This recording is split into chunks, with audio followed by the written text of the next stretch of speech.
स्वागत है आपका माइंडसेट ऑडियो बुक में, जहां आपके 20वें साल में लिए गए सही फैसले आपके पूरे जीवन की सफलता की कुंजी बनते हैं। आज हम लेकर आए हैं डैन सर्वर की लिखी किताब 7 investments in your 20s that will change your life की समरी। यह किताब सिर्फ स्टॉक मार्केट में निवेश करने के बारे में नहीं है। यह उन 7 जरूरी निवेशों के बारे में है जो आपको अपनी जिंदगी के सबसे महत्वपूर्ण दशक में करने चाहिए, जिसमें आपकी सेहत, आपके ज्ञान और आपके रिश्तों में किया गया निवेश भी शामिल है। चाहे आप अभी अभी कॉलेज से निकले हों, अपनी पहली नौकरी शुरू कर रहे हों या अपने भविष्य की दिशा को लेकर उलझन में हों, यह किताब आपको एक स्पष्ट और शक्तिशाली रोड मैप देगी। अगर आप जानना चाहते हैं कि अपने 20वें साल में कौन से स्मार्ट कदम उठाकर आप अपने 30वें, 40वें और उसके बाद के सालों के लिए एक मजबूत नींव रख सकते हैं, तो ये समरी आपके लिए है। परिचय: यह किताब उस इन्वेस्टिंग 101 कोर्स की तरह है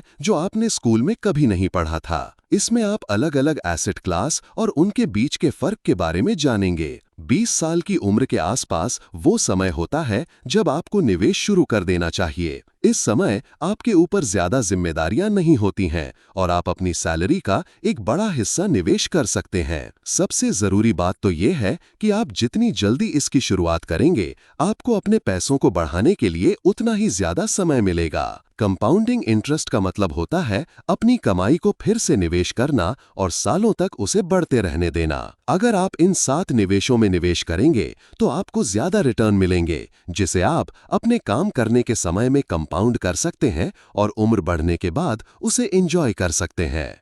31 आपके 20 में करने वाले 7 निवेश। आपके 20 में करने वाले 7 निवेश जो आपकी जिंदगी बदल देंगे वो हैं: 1. High dividend paying stocks. 2. S&P 500 index funds. 3. Nasdaq 100 index funds. 4. Mutual funds. 5. Exchange traded funds. 6. Real estate investment trusts. 7. Treasury inflation protected securities. जब आप युवा हैं तो अभी मेहनत करें और निवेश करना शुरू कर दें ताकि आपका पैसा भविष्य में आपके काम आ सके। आप शायद ऐसे बुजुर्ग लोगों को जानते होंगे जो अपनी बुनियादी जरूरतों के लिए अपने बच्चों या सरकार पर निर्भर रहते हैं। वे भी कभी आपके जैसे युवा और स्वस्थ थे, पर समस्या ये है कि उन्होंने समय पर निवेश नहीं किया और ठीक यही इसका समाधान भी है। अगर आप अपने 30वें या 40वें में हैं तो अभी भी ज्यादा देर नहीं हुई है। जरूरी ये है कि आप आज से ही किसी ऐसी चीज में निवेश करना शुरू करें जिसके बारे में आपको विस्तार से पता हो। अपने निवेश को खरीदकर उसे होल्ड करके रखें और फिर सब्र करें ताकि कंपाउंडिंग का जादू बाकी का काम कर सके। ये 7 निवेश सच में आपकी जिंदगी बदल सकते हैं, क्योंकि इसके बाद आपको अपने परिवार के भविष्य की चिंता नहीं करनी पड़ेगी। आपके पास यात्रा करने के लिए, खेलने के लिए और जो कुछ भी आपको पसंद है वो करने के लिए अतिरिक्त पैसे भी होंगे। तो चलिए इस दिलचस्प सफर को शुरू करते हैं। डिविडेंड देने वाले स्टॉक्स। प्रोफेशनल निवेशक ऐसा दिखाते हैं जैसे कि निवेश करना बहुत बोरिंग और मुश्किल काम है और इसे समझना आसान नहीं है। इसमें कोई हैरानी की बात नहीं है कि क्यों युवा लोग अपने पैसों को बढ़ाने में दिलचस्पी नहीं लेते हैं। स्टॉक एक कंपनी की संपत्ति का कुछ % या हिस्सा होता है। एक बिजनेस फंड्स इकट्ठा करने के लिए अपने स्टॉक्स को बेचता है। स्टॉक मार्केट एक ऐसी जगह होती है जहां खरीदार और विक्रेता ट्रेड करते हैं। स्टॉक मार्केट में निवेश करना बैंक में बचत करने से ज्यादा प्रोडक्टिव होता है। आपको स्टॉक्स में निवेश क्यों करना चाहिए? क्योंकि इसे खरीदना और बेचना आसान है। इसका सीधा मतलब ये है कि आपके पास कंपनी का एक हिस्सा है, पर आपको उस कंपनी को चलाने की जरूरत नहीं है। इससे भी ज्यादा जरूरी बात यह है कि आप कंपाउंडिंग का फायदा उठा सकते हैं। अगर आप एक मामूली सी रकम निवेश करेंगे और उसके ब्याज को कंपाउंड होने देंगे तो आपके पैसे कुछ सालों में बहुत बढ़ जाएंगे। हाई डिविडेंड पेइंग स्टॉक्स क्या हैं? कुछ ऐसे स्टॉक्स होते हैं जिन्हें हाई डिविडेंड पेइंग स्टॉक्स कहा जाता है। इसका मतलब होता है कि वे नियमित तौर पर निवेश पर रिटर्न देते हैं, क्योंकि आमतौर पर वे हर तिमाही यानी क्वार्टरली में ऊंचा डिविडेंड देते हैं। डिविडेंड यील्ड को कैलकुलेट करने के लिए सालाना डिविडेंड को स्टॉक के मौजूदा दाम से डिवाइड किया जाता है। उदाहरण के लिए जॉनसन एंड जॉनसन J&J एक हाई डिविडेंड स्टॉक है। इसका सालाना डिविडेंड 4.04 है। अगर हम इसे मौजूदा स्टॉक दाम मान लीजिए 149.35 से डिवाइड करेंगे तो इसका डिविडेंड यील्ड 2.71% होगा। एक अच्छा डिविडेंड यील्ड 1.95% के ऊपर स्थिर माना जाता है। लेकिन आपको सिर्फ एक चीज के आधार पर अपना निवेश का फैसला नहीं लेना चाहिए। आपको दूसरे फैक्टर्स पर भी ध्यान देना होगा, जैसे कि कंपनी की स्थिरता, मैनेजमेंट, उसकी कमाई, ग्रोथ वगैरह। यहाँ कुछ वजह बताई गई हैं कि आपको हाई डिविडेंड पेइंग स्टॉक्स में निवेश क्यों करना चाहिए। इससे आपको हर 3 महीने पर डिविडेंड मिलता रहेगा और आप इसे वक्त के साथ कंपाउंड कर सकते हैं। जो कंपनियां ज्यादा डिविडेंड देती हैं, वे पहले से ही अच्छी तरह से स्थापित होती हैं। इसमें रिस्क भी कम होता है क्योंकि बहुत कम चांस होता है कि उनका दिवाला निकल जाएगा। डिविडेंड स्टॉक्स चुनने के tips. High dividend paying stocks में निवेश करने के लिए यहाँ पर कुछ और टिप्स दिए गए हैं। ऐसी कंपनियों को चुनें जिनमें 7 से 30% की बढ़ोतरी होती हो। इसका मतलब है कि उनमें लॉन्ग टर्म मुनाफे की काबिलियत है। उनके डिविडेंड के रिकॉर्ड को भी चेक करें। ध्यान में रखें कि वे हर 3 महीने पर या हर साल अच्छा डिविडेंड देते हों। ऐसी कंपनियों से बचें जिनका डेट टू इक्विटी रेशियो 2.0 से ज्यादा हो। इसका मतलब है कि उन पर इतना लोन है कि हो सकता है कि उसे चुकाने के बाद उनके पास डिविडेंड में देने के लिए कुछ बचे ही ना। कुछ भरोसेमंद हाई डिविडेंड स्टॉक्स हैं। Procter and Gamble, Coca Cola और वॉलमार्ट हैं। इन कंपनियों ने पिछले 25 सालों में अपने डिविडेंड को लगातार बढ़ाया है। जितनी जल्दी आप निवेश करना शुरू करेंगे, आपके पास आपको मिलने वाले ब्याज को कंपाउंड करने का उतना ही ज्यादा समय होगा। तो अभी से निवेश करना शुरू कर दें ताकि जब आप बूढ़े हो जाएं तो आपको अपने बच्चों पर निर्भर न रहना पड़े और आप आराम से अपने रिटायरमेंट को एंजॉय कर पाएं। S&P 500 index fund index stocks का एक समूह होता है। जब आप किसी इंडेक्स फंड में निवेश करते हैं तो आप एक स्टॉक के बजाय बाजार का एक हिस्सा खरीदते हैं। उदाहरण के लिए एक इंडेक्स में किसी इंडस्ट्री की टॉप 10 कंपनियां शामिल हो सकते हैं। इंडेक्स फंड का फायदा ये होता है कि इसमें जोखिम कम होता है और आपको टॉप कंपनियों में निवेश करने का मौका भी मिलता है, जिनके स्टॉक्स के दाम अक्सर ज्यादा होते हैं। साथ ही आपको स्टॉक्स चुनने और उन्हें मैनेज करने के लिए किसी प्रोफेशनल को हायर करने की जरूरत नहीं होती है। एक इंडेक्स फंड का मतलब होता है कम दाम में ही कई कंपनियों में एक साथ निवेश करना। स्टॉक मार्केट में कई इंडेक्स फंड्स हैं, पर सबसे ज्यादा बड़े इंडेक्स में से एक है S&P 500 इंडेक्स। S&P 500 यानी स्टैंडर्ड एंड पुअर 500 में अमेरिका के सारे सेक्टर्स की 500 बड़ी कंपनियां शामिल हैं। इसकी स्थापना 1957 में की गई थी। इसमें देश के सबसे बड़े मार्केट कैप वाले स्टॉक शामिल हैं। मार्केट कैपिटलाइजेशन का मतलब होता है जितने शेयर हैं उसे शेयर के दाम से गुणा करना। S&P 500 का सबसे बड़ा प्रतिशत जो 24.4% है, वो है इंफॉर्मेशन टेक्नोलॉजी के सेक्टर से। अगला है हेल्थ केयर सेक्टर जिससे 14% आता है। उसके बाद फाइनेंशियल कॉरपोरेशंस आते हैं जिनसे 12.2% आता है।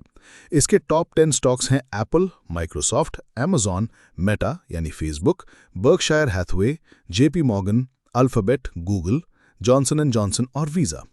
आप इन कंपनियों के बारे में जानते होंगे और आपको पता है कि इन्हें लंबे समय से फायदा हो रहा है। बर्कशायर हैथवे के एक शेयर का दाम $33,000 है, पर आप इसमें इंडेक्स फंड के जरिए निवेश कर सकते हैं। S&P 500 में शामिल होने के मानदंड। इंडेक्स की लिस्ट में जो स्टॉक्स होते हैं वे कंपनी के प्रदर्शन के हिसाब से बदलते रहते हैं। यहाँ कंपनियों के लिए वो मानदंड बताया गया है जिसके हिसाब से वे S&P 500 इंडेक्स में शामिल किए जाते हैं। नंबर 1, US में उपस्थिति। कंपनी का 50% फिक्स्ड एसेट US में होना चाहिए। Number 2, market cap. इस लिस्ट में सिर्फ उन्हीं कंपनियों को शामिल किया जाता है जिनका मार्केट कैप सबसे बड़ा होता है। नंबर 3, मुनाफा। कंपनी को लगातार 4 बार हर तिमाही यानी क्वार्टर में मुनाफा कमाया हुआ होना चाहिए। इसका मतलब है कि उसे अच्छे से चलाया जा रहा है। Number 4, listing. Company New York stock exchange, Nasdaq या बैट्स ग्लोबल मार्केट में लिस्टेड होनी चाहिए। नंबर 5, सेक्टर का प्रतिनिधित्व। S&P 500 इंडेक्स अमेरिकी अर्थव्यवस्था के सारे सेक्टर्स को शामिल करने की कोशिश करता है। इस तरह S&P 500 इंडेक्स सबसे बेहतरीन कंपनियों को शामिल करता है। हो सकता है कि कुछ सेक्टर्स ठीक से काम ना करें, वहीं दूसरे अच्छे से काम करें। इसमें निवेश करने से आपका पैसा आपके लिए तब भी काम करेगा जब आप सो रहे होंगे। S&P 500 में निवेश कैसे करें? आप एक ETF यानी एक्सचेंज ट्रेडेड फंड के जरिए ट्रेड कर सकते हैं। ये एक इंडेक्स की तरह ही होता है। आप अपने ब्रोकरेज वेबसाइट पर इन सभी इंडेक्स को ढूंढ सकते हैं। SPDR S&P 500 ETF, Fidelity 500 index fund और iShares कोर S&P 500 ETF। अगर आप अमेरिका के रहने वाले नहीं हैं तो फीडर्स फंड्स भी होते हैं जो उनमें निवेश करते हैं। S&P 500 इंडेक्स फंड में निवेश करने से आपको लंबे समय में अच्छी रिटर्न मिलने की पूरी संभावना है। Nasdaq 100 index fund. Nasdaq 100 भी एक तरह का इंडेक्स होता है। इसमें 100 बड़ी कैप वाली कंपनियां शामिल हैं, जिनमें से 50% टेक्नोलॉजी के सेक्टर से हैं और बाकी के 50% को हेल्थ केयर, इंडस्ट्रियल, बायोटेक और कंज्यूमर सर्विसेज सेक्टर शेयर करते हैं। Nasdaq की स्थापना 1985 में की गई थी। Nasdaq का मतलब है national association of securities dealers automated quotations. NYSE के बाद आने वाली ये दुनिया की दूसरी सबसे बड़ी स्टॉक एक्सचेंज है, पर Nasdaq पहली स्टॉक एक्सचेंज है जो ऑनलाइन आई थी। Nasdaq 100 नॉन फाइनेंशियल स्टॉक्स के परफॉर्मेंस को ट्रैक करता है, जिसका मतलब है कि इसमें कमर्शियल बैंक्स और दूसरी फाइनेंशियल कंपनियां शामिल नहीं होती हैं। Nasdaq के पास फाइनेंशियल कंपनीज के लिए अलग से एक इंडेक्स है जिसे Nasdaq फाइनेंशियल 100 कहा जाता है। Nasdaq 100 S&P 500 के जैसा ही है क्योंकि ये दोनों ही इंडेक्स हैं। क्या आपने डाउ जोन्स इंडस्ट्रियल एवरेज के बारे में सुना है? ये 3 बड़े इंडेक्स फंड्स हैं। यहाँ कुछ वजह बताई गई हैं कि आपको Nasdaq 100 में क्यों इन्वेस्ट करना चाहिए। ये बहुत डाइवर्स है, यानी इसमें बहुत अलग अलग चीज़ें शामिल हैं। जैसा कि बताया गया है, इसमें technology, health care, industrial, biotech और कंज्यूमर सर्विसेज सेक्टर्स की सबसे बड़ी कंपनियां शामिल हैं। इसकी $1 ट्रिलियन वाली टेक कंपनीज में शामिल है मेटा, एप्पल, माइक्रोसॉफ्ट, अमेजॉन और अल्फाबेट। Nasdaq 100 का ट्रैक रिकॉर्ड अच्छा रहा है। 2003 से 2020 तक इस इंडेक्स ने लगातार रेवेन्यू में 14%, अर्निंग्स में 24% और 20% तक का डिविडेंड दिया है। अगर आप इसमें लॉन्ग टर्म के लिए इन्वेस्ट करेंगे तो आपका पैसा जरूर बढ़ेगा। Nasdaq 100 ने सारे सेक्टर्स में डिविडेंड, प्राइस, वैल्यू और एनुअल अर्निंग्स में बहुत अच्छा परफॉर्म किया है। पास्ट के अलावा हमें इसके फ्यूचर को भी ध्यान में रखना चाहिए। जैसा कि बताया गया है, Nasdaq 100 के 50% टेक्नोलॉजी कंपनियां शामिल हैं। आजकल सभी चीज़ें डिजिटल हो गई हैं। टेक्नोलॉजी फ्यूचर में भी इंप्रूव होती रहेगी। हेल्थ और बायोटेक के सेक्टर्स में भी ग्रोथ हुई है, खासकर कोविड-19 पैंडेमिक के दौरान। कंज्यूमर सर्विसेज Nasdaq 100 का 17% हिस्सा कवर करती हैं। इस सेक्टर की कुछ कंपनीज हैं स्टारबक्स, नेटफ्लिक्स और पेप्सी। तो आप Nasdaq 100 में इन्वेस्ट कैसे कर सकते हैं? आप ऐसा ETF यानी एक्सचेंज ट्रेडेड फंड या इन्वेस्टको के जरिए कर सकते हैं। जैसा कि S&P 500 में था, वैसे ही आप इसमें भी बिना फाइनेंशियल एडवाइजर की मदद के इन्वेस्ट कर सकते हैं। आप फंड्स के लिए ऑनलाइन ब्रोकरेज प्लेटफॉर्म्स ढूंढ सकते हैं, जैसे कि Invesco QQQ trust, pro shares ultra pro QQQ और Fidelity Nasdaq composite index tracking stock ETF। ये सिर्फ कुछ एग्जाम्पल हैं। कई और दूसरे फंड्स भी हैं जो Nasdaq 100 की परफॉर्मेंस को ट्रैक करते हैं। अब चलिए S&P 500 और Nasdaq 100 के बीच के फर्क के बारे में बात करते हैं। S&P 500 US की इकोनॉमी का जितना हो सके उतना हिस्सा कवर करता है। ये लगभग सारे सेक्टर्स को रिप्रेजेंट करता है। वहीं Nasdaq 100 का 50% टेक्नोलॉजी के सेक्टर से है। साथ ही S&P 500 में फाइनेंशियल कंपनीज भी शामिल हैं। वहीं Nasdaq 100 में ऐसा नहीं है। जैसा कि इसके नाम से पता चलता है, Nasdaq 100 में technology, health care, industrial, biotech और कंज्यूमर सर्विसेज सेक्टर्स की टॉप 100 कंपनियां शामिल हैं। वहीं S&P 500 में सभी सेक्टर्स की टॉप 500 कंपनियां शामिल हैं। वॉलेटिलिटी की अगर बात करें तो S&P 500 ज़्यादा स्टेबल है और कम वॉलेटाइल, यानी इसके बदलने का चांस कम होता है। इसका मतलब है कि Nasdaq 100 में ज़्यादा रिस्क है क्योंकि स्टॉक्स के दाम बार बार बढ़ते और घटते रहते हैं। Nasdaq 100 की कवरेज को देखिए। एग्जाम्पल के लिए 1999 में Nasdaq 100 अचानक से टेक्नोलॉजी में हुए ग्रोथ की वजह से 130% बढ़ गया था। वहीं S&P 500 सिर्फ 11% बढ़ा था। हालांकि मार्च 2000 में Nasdaq 100 में 67% की गिरावट आई थी, वहीं S&P 500 में सिर्फ 23% की गिरावट आई थी। आमतौर पर Nasdaq 100 ज्यादा वॉलेटाइल होता है, यानी इसमें बदलाव होने का चांस ज्यादा होता है क्योंकि इसमें सिर्फ कुछ सेक्टर्स की 100 कंपनियां शामिल हैं। रिस्क के बावजूद भी Nasdaq 100 को पिछले 12 सालों में से 10 साल S&P 500 से ज्यादा प्रॉफिट कमाया है। म्यूचुअल फंड्स एक hands of approach. Index funds में निवेश करना पैसिव कहलाता है। इसका मतलब है कि आपको ज्यादा काम नहीं करना पड़ता। म्यूचुअल फंड्स में भी ऐसा ही होता है। ये उन लोगों के लिए अच्छा है जो बहुत व्यस्त रहते हैं या जिन्हें निवेश बहुत मुश्किल लगता है। म्यूचुअल फंड एक ऐसी जगह है जहां कुछ लोग ग्रुप बनाकर अपने पैसों को जमा करते हैं और फिर एक फंड मैनेजर की मदद से उसे निवेश करते हैं। सभी के मिलाए हुए पैसों को स्टॉक्स, बॉन्ड्स या ट्रेजरी बिल्स में निवेश किया जा सकता है। आपको इसकी चिंता करने की जरूरत नहीं है। ये फंड मैनेजर का काम है कि वो निवेश करने के लिए सबसे अच्छे स्टॉक्स और बॉन्ड्स ढूंढे। आपको सिर्फ उसमें पैसा लगाना है। आमतौर पर आप म्यूचुअल फंड्स में सिर्फ $15 से भी निवेश करके शुरुआत कर सकते हैं। म्यूचुअल फंड्स डिविडेंड यील्ड और स्टॉक के दाम बढ़ने से मुनाफा कमाता है। फंड मैनेजर घाटा होने से बचाने की पूरी कोशिश करते हैं। वे फंड को डाइवर्सिफाई करते हैं, यानी कई अलग अलग जगहों पर लगाते हैं, ताकि अगर कुछ सेक्टर्स के दाम कम हो जाएं तो इससे कोई परेशानी ना हो। म्यूचुअल फंड्स के प्रकार। म्यूचुअल फंड्स कई तरह के होते हैं। बॉन्ड म्यूचुअल फंड्स, ये गवर्नमेंट बॉन्ड, कॉर्पोरेट बॉन्ड वगैरह में निवेश करते हैं। इनमें कम जोखिम होता है और स्थिर डिविडेंड मिलता है। स्टॉक म्यूचुअल फंड्स, अगर आप अपने 20s में हैं तो शायद आप ज्यादा जोखिम लेने के लिए तैयार होंगे, तो आप स्टॉक म्यूचुअल फंड्स में निवेश कर सकते हैं। इन्हें उन स्टॉक्स में निवेश किया जाता है जिन्हें एक फंड मैनेजर चुनता है जो ज्यादा रिटर्न्स पाना चाहता है। मनी मार्केट म्यूचुअल फंड्स, ये आमतौर पर शॉर्ट टर्म के लिए लेकिन हाई क्वालिटी के होते हैं।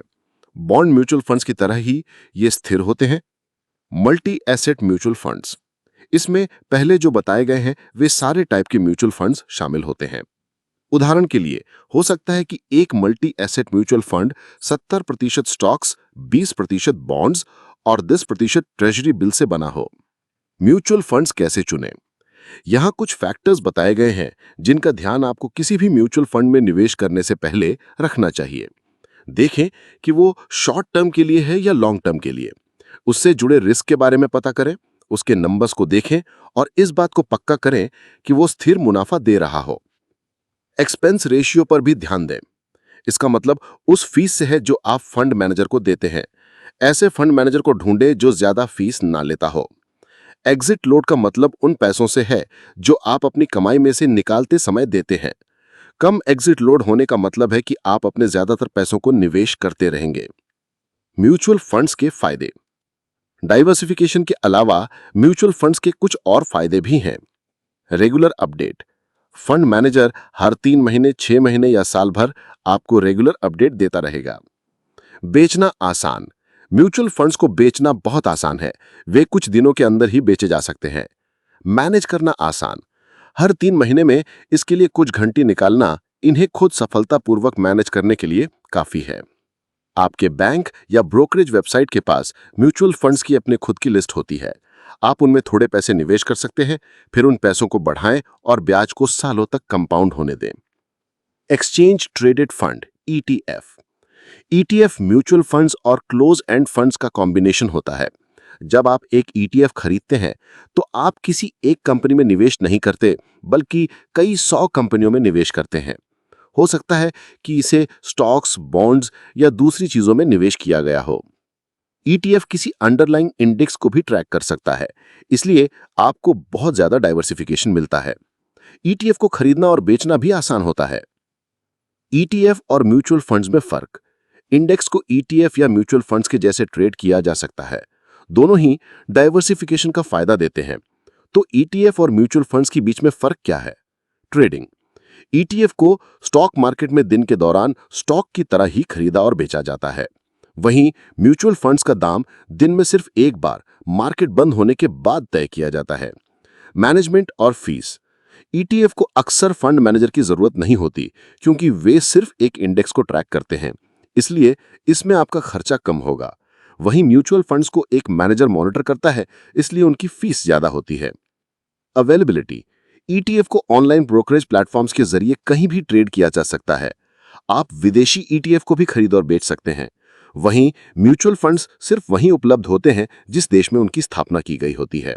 ट्रांसपेरेंसी। ईटीएफ से जुड़ी सारी गतिविधि पब्लिक के लिए खुली होती है, इसलिए आप अपने फंड्स को ऑनलाइन आसानी से मॉनिटर कर सकते हैं। दूसरे शब्दों में कहा जाए तो ईटीएफ को खरीदें और इसे होल्ड करके रखें। ईटीएफ का नेचर पैसिव होता है। आपको इसे खरीदना होगा और ज्यादा रिजल्ट पाने के लिए सालों तक वैसे ही छोड़ देना होगा। ईटीएफ के प्रकार, उन्हें कैसे मैनेज किया जाता है और वे कैसे काम करते हैं, इस हिसाब से उन्हें अलग अलग ग्रुप में रखा गया है। नंबर 1, इंडेक्स बेस्ड बनाम एक्टिवली मैनेज ईटीएफ। हमने पहले ही इंडेक्स बेस्ड फंड्स के बारे में जान लिया है। एक्टिवली मैनेज किया जाने वाला फंड इंडेक्स को ट्रैक करने के बजाय अपने लक्ष्य तक पहुंचने पर ध्यान देता है, इसलिए ये असंतुलित हो सकता है। नंबर 2, एसेट के आधार पर ईटीएफ। ईटीएफ कैसे चलाए जाते हैं, इसके हिसाब से अलग अलग टाइप के ईटीएफ होते हैं, जैसे स्टॉक ईटीएफ, बॉन्ड ईटीएफ और कमोडिटी ईटीएफ। कमोडिटी ईटीएफ ये कीमती धातुओं जैसे सोना, चांदी, प्राकृतिक संसाधनों और कृषि उत्पादों में निवेश करते हैं। आमतौर पर इन्हें शेयर्स की तरह ही ट्रेड किया जाता है और ये सिर्फ एक इंडेक्स को ट्रैक करते हैं। महंगाई की वजह से इनके दाम भी बढ़ते रहते हैं। ईटीएफ कैसे चुनें? किसी भी ईटीएफ में निवेश करने से पहले उसके बारे में अच्छे से पता करें। यहाँ कुछ फैक्टर्स बताए गए हैं जिनका ध्यान आपको रखना चाहिए। फंड के खर्चों को उसके पिछले साल की कमाई में से माइनस करें। फंड ने अच्छे से परफॉर्म किया है या नहीं, ये जानने के लिए आप ऐसा पिछले 5 सालों के लिए कर सकते हैं। यहाँ कुछ ईटीएफ के नाम बताए गए हैं जिन्हें आप चेक कर सकते हैं। The Vanguard total stock market ETF, VanEck Vectors gold miners ETF और Schwab US dividend equity ETF. हो सकता है कि आपको ये थोड़ा कंफ्यूजिंग लगे क्योंकि इंडेक्स फंड्स, म्यूचुअल फंड्स और ईटीएफ के बीच में कुछ चीज़ें मिलती जुलती हैं। जैसा कि वॉरेन बफे कहते हैं, जिसमें आप अच्छे हैं उसी पर टिके रहें। बिल गेट्स ने एक बार उन्हें माइक्रोसॉफ्ट में निवेश करने का ऑफर दिया था, पर बफे ने उस ऑफर को ठुकरा दिया था क्योंकि उन्हें कंप्यूटर की समझ नहीं थी। इसके बजाय उन्होंने एक च्युइंगम कंपनी में निवेश करने का फैसला किया था। Real estate investment trust, REIT. कई लोग रियल एस्टेट में निवेश करना चाहते हैं। सबसे आम प्रॉपर्टी जिसमें वे निवेश करते हैं वो होता है उनका घर। पर क्या आपने कभी दूसरी प्रॉपर्टीज में निवेश करने के बारे में सोचा है? Real estate investment trust, REIT का मतलब होता है रियल एस्टेट की प्रॉपर्टीज में स्टॉक्स का मालिक होना, पर आप उसे बेचने, किराए पर देने या मेंटेन करने में शामिल नहीं होते हैं। जो कंपनियां रीट बेचती हैं वे अलग अलग रियल एस्टेट प्रॉपर्टीज से डील करती हैं, जैसे कि office, apartment building, hotel, shopping mall या बंजर जमीन। अमेरिका में कानून के अनुसार रीट को अपने 90% मुनाफे को निवेशकों में डिविडेंड की तरह बांटना होता है। रीट के प्रकार। रीट 3 टाइप के होते हैं। इक्विटी रीट, ये सीधे तौर पर प्रॉपर्टी के मालिक होते हैं और किराएदारों से मिलने वाले रेंट से आय कमाते हैं। इनमें दूसरों से कम जोखिम होता है, पर अक्सर ये ज्यादा डिविडेंड देते हैं। मॉर्टगेज रीट, ये प्रॉपर्टी में नहीं बल्कि मॉर्टगेज यानी होम लोन में निवेश करते हैं। वे इससे मिलने वाले ब्याज से मुनाफा कमाते हैं।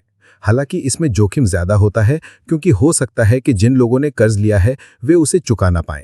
हाइब्रिड रीट, ये इक्विटी और मॉर्टगेज रीट को मिलाकर बनता है।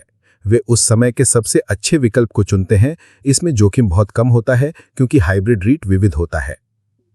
रीट में निवेश करने के तरीके। रीट में निवेश करने के 3 तरीके हैं। पब्लिक में ट्रेड किए जाने वाले रीट, ये स्टॉक एक्सचेंज पर सारे निवेशकों के लिए उपलब्ध होते हैं और इन्हें स्टॉक की तरह ही खरीदा और बेचा जा सकता है। पब्लिक नॉन ट्रेडेड रीट, ये स्टॉक एक्सचेंज पर नहीं मिलते हैं, पर आप क्राउड सोर्सिंग वेबसाइट या किसी रियल एस्टेट इन्वेस्टमेंट ग्रुप के जरिए उन तक पहुंच सकते हैं। प्राइवेट रीट, ये सारे निवेशकों के लिए नहीं होते हैं। इन्हें ब्रोकर्स मैनेज करते हैं और ऐसे जाने माने निवेशकों को बेचते हैं जिनके सालाना आय बहुत ज्यादा होती है। रीट में निवेश करने का क्या फायदा है? हाइब्रिड रीट उन युवा लोगों के लिए अच्छा है जो अपने 20s या 30s में है, क्योंकि ये उन्हें आसान पहुंच और ज्यादा डाइवर्सिफिकेशन देता है। आमतौर पर आप अकेले ही घर, ऑफिस, होटल और अपार्टमेंट में निवेश नहीं कर सकते हैं, पर रीट के जरिए आप ऐसा कर सकते हैं। रीट स्थिर डिविडेंड भी देता है। समय बीतने के साथ उस जमीन की कीमत भी बढ़ती रहेगी और अगर उस प्रॉपर्टी को किराए पर दिया जाए या उसे ज्यादा दाम पर बेच दिया जाए तो और भी बेहतर होगा। इसके अलावा रियल एस्टेट के दाम महंगाई के साथ बढ़ते रहते हैं, इसलिए आपको अपने पैसों के डूबने की चिंता नहीं होगी। यहाँ कुछ और गाइडलाइंस बताए गए हैं।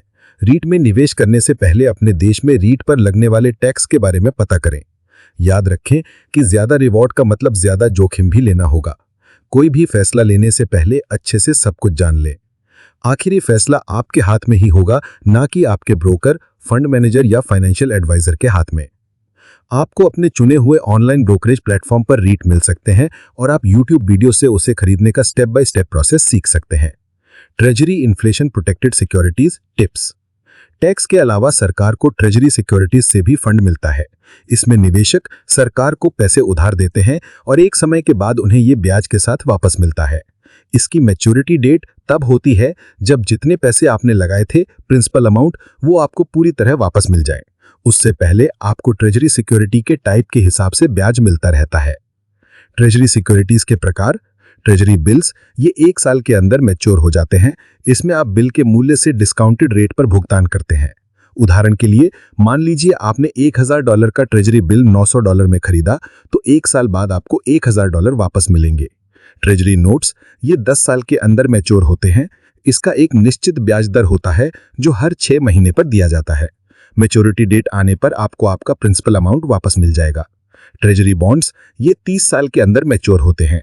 ट्रेजरी नोट की तरह ही बॉन्ड्स भी हर 6 महीने पर एक निश्चित ब्याज दर देते हैं। इसमें फर्क सिर्फ इतना होता है कि बॉन्ड्स को ज्यादा लंबे समय के लिए होल्ड किया जाता है। बिल्स, नोट्स और बॉन्ड्स आपके पैसों को बचाकर रखने का बहुत अच्छा तरीका है। इसमें जोखिम कम होता है लेकिन रिटर्न भी कम मिलता है। टिप्स क्या होते हैं? यूथ जो 20s में है उनके लिए इस किताब के लेखक treasury inflation protected securities tips की सिफारिश करते हैं। जैसा कि नाम से पता चल रहा है, इसे निवेशकों को इन्फ्लेशन यानी महंगाई से बचाने के लिए डिजाइन किया गया है। इसका मतलब है आपका प्रिंसिपल अमाउंट महंगाई के साथ बढ़ता है और आपका ब्याज भी इसी ट्रेंड को फॉलो करता है। उदाहरण के लिए मान लीजिए आपने टिप्स में $8000 निवेश किए और ये 10 साल में मैच्योर होने वाला है। इस अवधि के दौरान महंगाई 10% थी, तो आपका प्रिंसिपल बढ़कर $8800 हो गया। अब मान लीजिए कि आपको हर 6 महीने पर मिलने वाला निश्चित ब्याज दर 2% है। आपका पिछला ब्याज $160 था। 10% महंगाई के साथ ये बढ़कर $176 हो जाएगा, क्योंकि अब ये 8800 का 2% होगा। टिप्स के नुकसान। लेकिन टिप्स के भी अपने नुकसान हैं। आपके मुनाफे के बढ़ने के साथ उन पर लगने वाला टैक्स भी बढ़ेगा। हो सकता है कि इन्फ्लेशन का उल्टा डिफ्लेशन हो जाए, यानी महंगाई घट जाए, पर ऐसा होने के चांसेस बहुत कम हैं। टिप्स स्थिर अर्थव्यवस्था के लिए अच्छा नहीं है। ये महंगाई होने पर अच्छे से काम करता है, लेकिन जब अर्थव्यवस्था स्थिर होती है या डिफ्लेशन होता है, तब ये अच्छे से परफॉर्म नहीं कर पाता है। आप अपने देश के ट्रेजरी डिपार्टमेंट से टिप्स के बारे में और जान सकते हैं। अगर आप वहां से सीधे टिप्स नहीं खरीद सकते, तो ये ब्रोकरेज वेबसाइट्स पर भी उपलब्ध होते हैं। निष्कर्ष, चलिए इस समरी के मुख्य सबकों को दोहराते हैं। 1. सबसे पहले आपने हाई डिविडेंड पेइंग स्टॉक्स के बारे में जाना। ये नियमित रूप से डिविडेंड देते हैं, जो आपकी आय का एक स्थिर स्रोत बन सकता है। दूसरा, आपने S&P 500 इंडेक्स फंड्स के बारे में जाना। ये अमेरिका की 500 सबसे बड़ी कंपनियों में एक साथ निवेश करने का एक आसान और किफायती तरीका है।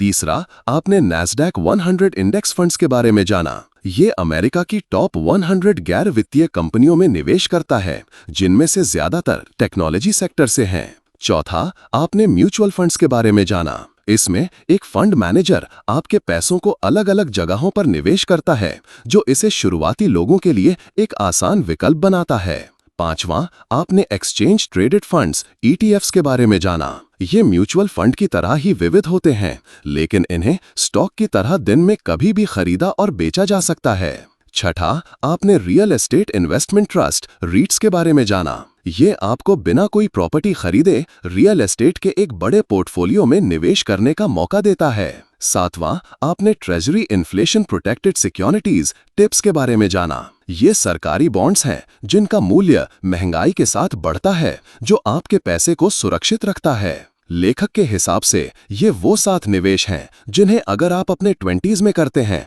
तो ये आपकी जिंदगी को बदलने की ताकत रखते हैं। शुरुआत कैसे करें? इसकी शुरुआत करने के लिए आप अपनी हर महीने की सैलरी का 10% बचाकर कर सकते हैं। अपने बैंक या ऑनलाइन ब्रोकरेज प्लेटफॉर्म पर एक निवेश अकाउंट बनाएं। एक बार जब आपका अकाउंट अप्रूव हो जाए, तब आप उसे ऐसे सेट कर सकते हैं कि हर महीने, 3 महीने या साल में उतने ही पैसे आपके निवेश में जाते रहें। लेखक ने एक सैंपल पोर्टफोलियो का उदाहरण भी दिया है। 25% हाई डिविडेंड पेइंग स्टॉक्स में, 20% इंडेक्स फंड्स में, 20% ETFs में, 20% REITs में, 10% म्यूचुअल फंड्स में, 5% टिप्स में। फिर से बता दें कि पहले सभी चीजों के बारे में जानने के लिए उन्हें स्टडी करें। किसी चीज में सिर्फ इसलिए निवेश ना करें क्योंकि आपके दोस्तों ने कहा है। खुद सभी चीजों के बारे में पता करें और अपनी काबिलियत पर भरोसा रखें। याद रखें कि इसमें आपके पैसे दांव पर लगे हैं। आप आज जो स्मार्ट फैसले लेंगे, उसके लिए आप भविष्य में खुद को धन्यवाद जरूर कहेंगे। निष्कर्ष, माइंडसेट ऑडियो बुक पर 7 इन्वेस्टमेंट्स इन योर 20s की इस समरी को सुनने के लिए आपका धन्यवाद। उम्मीद है कि इन सबकों को अपनाकर आप अपने वित्तीय भविष्य के लिए एक मजबूत नींव रखेंगे।